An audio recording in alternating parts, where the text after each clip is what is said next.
Bonjour à tous. Aujourd'hui, 2 minutes pour découvrir un artiste et nous allons partir à la découverte de Marina Abramovic.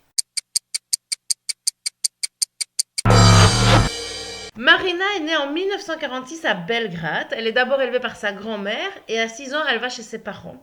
Ses parents ont des relations très violentes et très conflictuelles. Et ce climat de tension va façonner le caractère de la jeune fille et son travail. Marina rentre à l'Académie des Beaux-Arts en 1960. Elle s'illustre très rapidement par ses performances extrêmes où elle meurtrit son corps.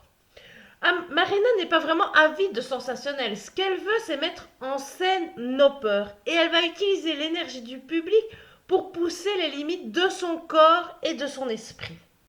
Dans Rythme Zéro, Marina propose 72 objets, allant de tout genre, miel, ciseaux, rose, scalpel, un pistolet avec une balle et un panneau qui informe le public qu'il peut utiliser ces objets à sa guise, elle n'offrira aucune résistance. Au début, tout va bien, les gens la caressent, la chatouillent, mais très vite, les choses vont s'envenimer. On va la déshabiller, la taillader, on écrira sur son corps, on boira son sang, une personne mettra même le pistolet sur son cou.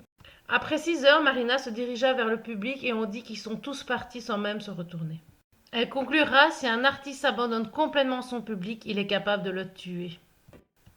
36 ans plus tard, en 2010, lors de sa rétrospective au MoMA, Marina interrogera de nouveau sa relation avec le spectateur, mais là, elle propose un face-à-face.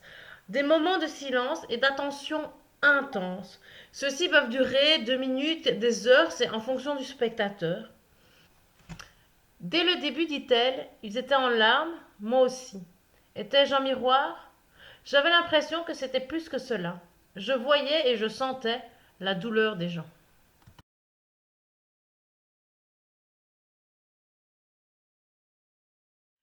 Alors j'espère que cette vidéo vous a plu, qu'elle vous a donné envie d'en savoir encore plus sur cet artiste, parce qu'il y a plein de choses encore à découvrir.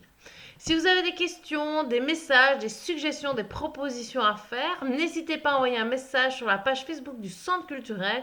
Et moi je vous dis à bientôt!